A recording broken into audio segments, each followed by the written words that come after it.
ಗದ್ಯ ಅಸಿ ಮಸಿ ಕೃಷಿ ಬರೆದವರು ಶ್ರೀ ಪಂಡಿತಾರಾಧ್ಯ ಶಿವಾಚಾರ್ಯ ಸ್ವಾಮಿಗಳು. ದೇಶದ ಪ್ರಗತಿ, ಜನರ ಉದ್ಧಾರ ಯಾವುದನ್ನು ಅವಲಂಬಿಸಿದೆ ಎನ್ನುವ ಪ್ರಶ್ನೆಗೆ ಒಬ್ಬೊಬ್ಬರು ಒಂದೊಂದು ರೀತಿಯ ಉತ್ತರ ನೀಡಬಹುದು. ವೈಜ್ಞಾನಿಕ ಬೆಳವಣಿಗೆಯೇ ನಿಜವಾದ ಪ್ರಗತಿ. ದೊಡ್ಡ ದೊಡ್ಡ ಅಣೆಕಟ್ಟುಗಳ ನಿರ್ಮಾಣವೇ ಜನರ ಉದ್ಧಾರದ ದಾರಿ. ವಿದ್ಯುತ್ ಉತ್ಪಾದನೆಯೇ ಇವೆಲ್ಲಕ್ಕೂ ಮೂಲ ಪ್ರೇರಣೆ ಎಂದೆಲ್ಲ ಹೇಳಬಹುದು. ಆದರೆ ನಮ್ಮ ಹಿರಿಯರು ಹೇಳುತ್ತಿದ್ದ ಮಾತುಗಳತ್ತಲೂ ಸ್ವಲ್ಪ ಗಮನ ಹರಿಸಬೇಕು.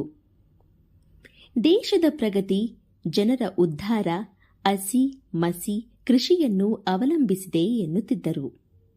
ಹೀಗೆಂದರೆ ಏನು? ಅಸಿ ಎಂದರೆ ಯುದ್ಧ, ಯುದ್ಧ ಎಂದರೆ ಸೈನಿಕರು.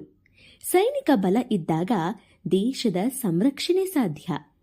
ಇಲ್ಲದಿದ್ದರೆ ಬೇರೆ ದೇಶದವರು ಸುಲಭವಾಗಿ ನಮ್ಮ ದೇಶದ ಮೇಲೆ ದುರಾಕ್ರಮಣ ಮಾಡಿ ಯುದ್ಧ ಸಾರಿ ನಮ್ಮನ್ನು ತಮ್ಮ ಗುಲಾಮರನ್ನಾಗಿ ಮಾಡಿಕೊಳ್ಳಬಹುದು. ಆದುದರಿಂದ ಈ ದೇಶದ ರಕ್ಷಣೆ ಮಾಡುವವರು ಸೈನಿಕರು. ಅವರು ಪ್ರಬಲರಾಗಿದ್ದಾಗ ದೇಶವನ್ನು ರಕ್ಷಣೆ ಮಾಡಲು ಸಾಧ್ಯ. ಇಲ್ಲದಿದ್ದರೆ ಬಲಿಷ್ಠ ದೇಶ ಎಲ್ಲರನ್ನೂ ಹೊಡೆದು ಹಾಕಿ ತನ್ನ ಸೂರ್ಯ ಮುಳಗದ ಸಾಮ್ರಾಜ್ಯವನ್ನು ಸ್ಥಾಪಿಸಿ ಸರ್ವಾಧಿಕಾರಿಯಂತೆ ಮೆರೆಯಬಹುದು. ಆದುದರಿಂದ ನಮ್ಮ ರಕ್ಷಣಾ ಪಡೆ ತುಂಬಾ ಪ್ರಬಲವಾಗಿರಬೇಕು. ಅದಕ್ಕಾಗಿ ಎಷ್ಟೇ ಖರ್ಚಾದರೂ ಚಿಂತೆಯಿಲ್ಲ ಎನ್ನುವರು. ಅದು ಕಾರಣವೋ ಏನೋ, ನಮ್ಮ ದೇಶದ ಬಜೆಟ್ನಲ್ಲಿ ಹೆಚ್ಚಿನ ಭಾಗ ರಕ್ಷಣಾ ಇಲಾಖೆಗೆ ಮೀಸಲಾಗಿರುವುದನ್ನು ನೋಡಬಹುದು. ರಕ್ಷಣೆಗಿಂತ ಮುಖ್ಯವಾದುದು ಮಸಿ. ಶಿಕ್ಷಣ ಎಂದರೆ ಸಾಹಿತ್ಯ ರಚನೆ. ಪೆನ್ನು ಖಡ್ಗಕ್ಕಿಂತ ಹರಿತ ಎನ್ನುವ ಗಾದೆ ಮಾತೇ ಇದೆ. ಖಡ್ಗದಿಂದ ಸಾಧಿಸಲು ಸಾಧ್ಯವಾಗದ್ದನ್ನು ಪೆನ್ನಿನ ಮೂಲಕ ಸಾಧಿಸಬಹುದು. ಅಂದರೆ ಬರವಣಿಗೆ ಅಷ್ಟೊಂದು ಪರಿಣಾಮಕಾರಿಯಾದುದು. ಪತ್ರಿಕೆಯ ಒಂದು ಲೇಖನ, ಕಾದಂಬರಿ, ಕತೆ, ಕವನ ಹಲವರ ಬದುಕನ್ನು ಬದಲಾಯಿಸಬಲ್ಲದು. ಒಂದು ಸರ್ಕಾರ ಉರುಳಿಸಿ ಮತ್ತೊಂದು ಸರ್ಕಾರ ತರಬಹುದು. ಈ ನಿಟ್ಟಿನಲ್ಲಿ ಬರವಣಿಗೆ ಹೆಚ್ಚು ಶಕ್ತಿಶಾಲಿಯಾದುದು. ಇವತ್ತು ಸಾಹಿತಿಗಳಿಗೆ ನಾಡಿನಲ್ಲಿ ಅಪಾರ ಗೌರವ ಇರುವುದು ಆ ಸಾಹಿತ್ಯದ ಸತ್ವದಿಂದಾಗಿ. ಅಂತಹ ಸಾಹಿತಿಗಳು ನಾಡಿನಲ್ಲಿ ಹೆಚ್ಚಿದಷ್ಟು ಸಮಾಜ ಪ್ರಗತಿಯ ಮೆಟ್ಟಿಲು ತುಳಿಯಲು ಸಾಧ್ಯ.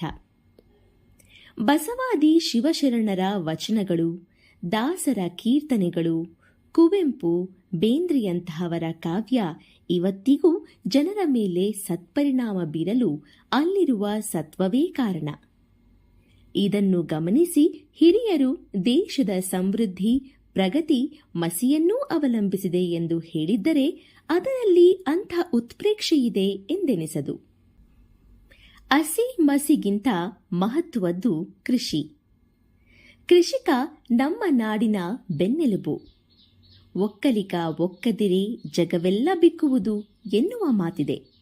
ಅಂದರೆ ಕೃಷಿಕರೇನಾದರೂ ಸತ್ಯಾಗ್ರಹ ಮಾಡಿ 1 ವರ್ಷ ನಾವು ಭೂಮಿಯನ್ನು ಉಳುವುದಿಲ್ಲ, ಯಾವ ಬೆಳೆಯನ್ನೂ ತೆಗೆಯುವುದಿಲ್ಲ ಎನ್ನುವ ತೀರ್ಮಾನ ಮಾಡಿದರೆ ಗತಿಯೇನು? ಆಹಾರವಿಲ್ಲದೆ ಬರೀ ವೈಜ್ಞಾನಿಕ ಬೆಳವಣಿಗೆಯಿಂದ ಬದುಕಲು ಸಾಧ್ಯವೇ? ನಾವು ಯಾವ ಕಾರ್ಖಾನೆಯಿಂದಲೂ ಟೊಮ್ಯಾಟೊ ತಯಾರಿಸಲು, ಅಕ್ಕಿ ಪಡೆಯಲು, ರಾಗಿ ಬೆಳೆಯಲು ಸಾಧ್ಯವಿಲ್ಲ.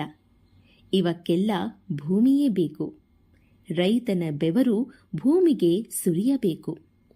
ಹಾಗಾಗಿ ಸರ್ವಜ್ಞ ಕೋಟಿ ವಿದ್ಯೆಗಳಲ್ಲಿ ಮೇಟಿ ವಿದ್ಯೆಯೇ ಮೇಲು, ಮೇಟಿಯಿಮ್ರಾಟೆ ನಡೆದುದಲ್ಲದೆ ದೇಶದಾಟವೇ ಕೆಡಗುಂ ಎಂದಿರುವುದು ಗಮನಾರ್ಹ. ಹೌದು, ಕೋಟಿ ವಿದ್ಯೆಗಳಲ್ಲಿ ಮೇಟಿ ವಿದ್ಯೆ ಅಂದರೆ ವ್ಯವಸಾಯವೇ ಮೇಲು. ಆ ವ್ಯವಸಾಯ ಇಲ್ಲದಿದ್ದರೆ ದೇಶದ ಆಟವೇ ನಡೆಯದು. ಆದರೆ ಇಂದು ಇಂತಹ ಕೃಷಿಕರ ಗತಿ ಏನಾಗಿದೆ? ಅವನು ಒಂದೆಡೆ ನಿಸರ್ಗದ ಜೊತೆ ಸೆಣಸಬೇಕು. ಸಕಾಲಕ್ಕೆ ಸರಿಯಾಗಿ ಮಳೆ ಬರುವುದಿಲ್ಲ, ಉತ್ತಮ ಬೀಜ ಸಿಗುವುದಿಲ್ಲ, ಭೂಮಿ ಬರಡಾಗುತ್ತಿದೆ.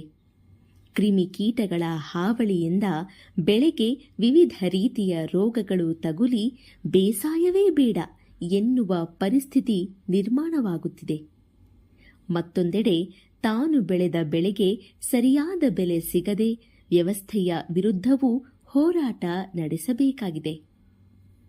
ರಾಜಕಾರಣಿಗಳು, ಅಧಿಕಾರಿಗಳು, ಬಂಡವಾಳಶಾಹಿಗಳು, ವ್ಯಾಪಾರಸ್ಥರು, ಸಾಹಿತಿಗಳು, ಸಂಶೋಧಕರು, ವಿಜ್ಞಾನಿಗಳು ಹೀಗೆ ಪ್ರತಿಯೊಬ್ಬರೂ ಬದುಕುತ್ತಿರುವುದು ಕೃಷಿಕರನ್ನು ಅವಲಂಬಿಸಿಯೇ. ಆದರೆ ಅವರೆಲ್ಲರೂ ಕೃಷಿಕರನ್ನು ಉಪೇಕ್ಷೆ ಮಾಡುತ್ತಲೇ ಬಂದಿದ್ದಾರೆ. ಮೇಲಾಗಿ ಇವರಲ್ಲಿ ಬಹುತೇಕ ಜನರು ಬಂದಿರುವುದು ಕೃಷಿಕರ ಕುಟುಂಬಗಳಿಂದಲೇ. ನಿಜ ಸಂಗತಿ ಹೇಳಬೇಕೆಂದರೆ ರೈತರಷ್ಟು ಕಷ್ಟಪಡುವವರು ಮತ್ತೊಬ್ಬರಿಲ್ಲ. ಅವರಂತೆ ತೊಂದರೆ ಅನುಭವಿಸುವವರು ಬೇರೊಬ್ಬರಿಲ್ಲ. ಇವತ್ತೊಂದು ರೈತರು ಸಾಕಷ್ಟು ಬವಣೆಗಳನ್ನು ಎದುರಿಸುತ್ತಿದ್ದಾರೆ.